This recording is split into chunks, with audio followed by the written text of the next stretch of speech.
بانو قدسیہ کہتی ہیں جو مرد کسی عورت سے سچی محبت کرتا ہے وہ اسے کسی دوسرے مرد کے لیے کبھی نہیں چھوڑ سکتا۔ اگر کوئی عورت آپ سے آپ کا مرد چرا لے تو اسے وہیں رہنے دیں، کیونکہ اصل مرد کبھی چوری نہیں ہوتے۔ خوش قسمت ہوتے ہیں وہ مرد جن کے کردار کی خوشبو پا کر خود عورت اظہار محبت کرے۔ جب مرد کا دل عورت سے بھر جاتا ہے تو وہ 3 کام کرتا ہے۔ پہلے لہجہ بدل لیتا ہے، عورت کے کردار پر انگلی اٹھانے لگتا ہے اور ہر وقت مصروف رہنے کے بہانے کرتا ہے۔ ایک اچھا مرد پوری دنیا فتح کرنے کے بعد بھی اپنی ایک من پسند عورت کے آگے سر جھکا لیتا ہے، اسے کھونے سے بہت ڈرتا ہے۔ مرد عورتوں کو توڑنا اور انہیں رلانا چھوڑ دیں گے جس دن وہ یہ بات سمجھ جائیں گے کہ رسول اکرم صلی اللہ علیہ وآلہ وسلم نے فرمایا، عورتوں کے معاملے میں اللہ سے ڈرو۔ رسول صلی اللہ علیہ وآلہ وسلم نے فرمایا، جس نے بیٹیوں کی وجہ سے خود کو معمولی سی بھی تکلیف میں ڈالا تو بیٹیاں ان کے لیے دوزخ سے بچاؤ کی آڑ بن جائیں گی۔ رسول صلی اللہ علیہ وآلہ وسلم نے فرمایا، لوگوں کی نسلیں بیٹوں سے چلتی ہیں، میری نسل میری بیٹی فاطمہ سے چلے گی۔ نکاح سے پہلے بچوں کی مرضی ضرور پوچھا کریں، آپ نبی کے امتی ہیں، زمانہ جہلیت کے کافر نہیں۔ بہترین مرد وہ ہوتا ہے جو دیر سے ناراض ہو، جلدی راضی ہو جائے۔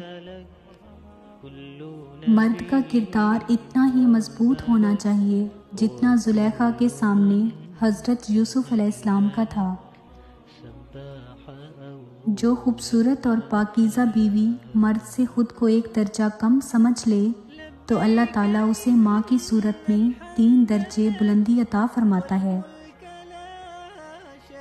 حضرت خدیجہ پہلی عورت تھیں جنہوں نے نکاح کا پیغام نبی کریم صلی اللہ علیہ وآلہ وسلم کو بھیجا۔ یوں اللہ پاک نے ان کے ذریعے لڑکی کو خود اپنا خاوند پسند کرنے کی آزادی دی۔ حرام تعلق کبھی حلال نہیں بنتے، خواہ آپ کے چاہنے والے آپ کو سحری اور فجر کی نماز کے لیے ہی کیوں نہ اٹھاتے ہوں۔ اسلام اتنا خوبصورت مذہب ہے کہ غور سے اذان کی آواز سنتے ہی ڈپریشن دور ہو جاتا ہے۔ عورت کتنی بھی خوبصورت کیوں نہ ہو، وہ پیاری دوپٹے میں ہی لگتی ہے۔ با پردہ عورت غیرت مند بھائی، غیرت مند باپ اور غیرت مند شوہر کا فخر ہوتی ہے۔ نبی کریم صلی اللہ علیہ وآلہ وسلم نے ارشاد فرمایا، تم میں سے کسی شخص کے لیے بہتر ہے کہ اس کے سر میں لوہے کی کیل ٹھونک دی جائے بجائے اس کے کہ وہ کسی نامحرم کو چھوئے۔ جس کتاب میں عورت کو پردے کا حکم ہوا ہے اسی کتاب میں مرد کو نگاہ جھکائے رکھنے کا بھی حکم ہوا ہے۔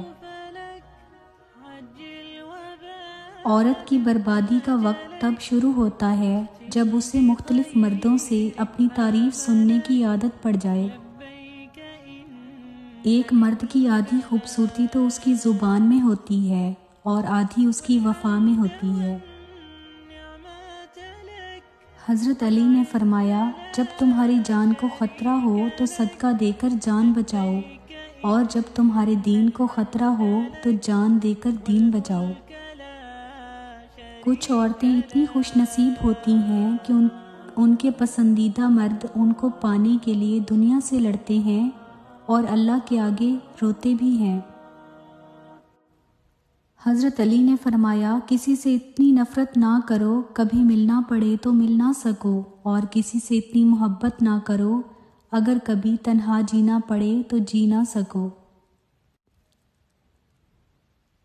ہمیشہ سچے لوگوں سے دوستی رکھو، وہ اچھے دنوں میں سرمایہ اور برے دنوں میں محافظ ہوتے ہیں۔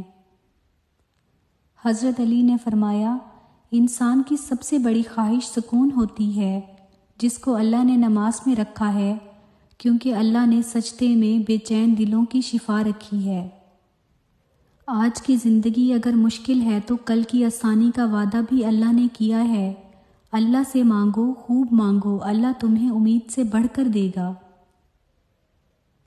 حضرت علی نے فرمایا، جب خواہشات اللہ کی رضا کے لیے چھوڑ دی جائیں تب دعائیں فوراً قبول ہوتی ہیں۔ حضرت علی نے فرمایا، جب بھی فارغ وقت ملے اپنی ماں کے پاس جا کر بیٹھا کرو، کیونکہ ماں کے ساتھ گزارا ہوا وقت قیامت کے دن نجات کا باعث بنے گا۔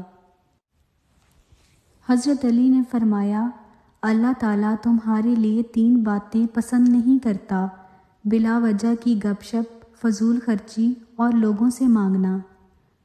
دوست کے ساتھ اس نمک کی طرح رہو جو کھانے میں دکھائی نہیں دیتا، لیکن اگر نہ ہو تو اس کی کمی بہت محسوس ہوتی ہے۔ حضرت علی نے فرمایا، درود شریف ایسی واحد عبادت ہے جو زبان سے نکلتے ہی قبول ہو جاتی ہے۔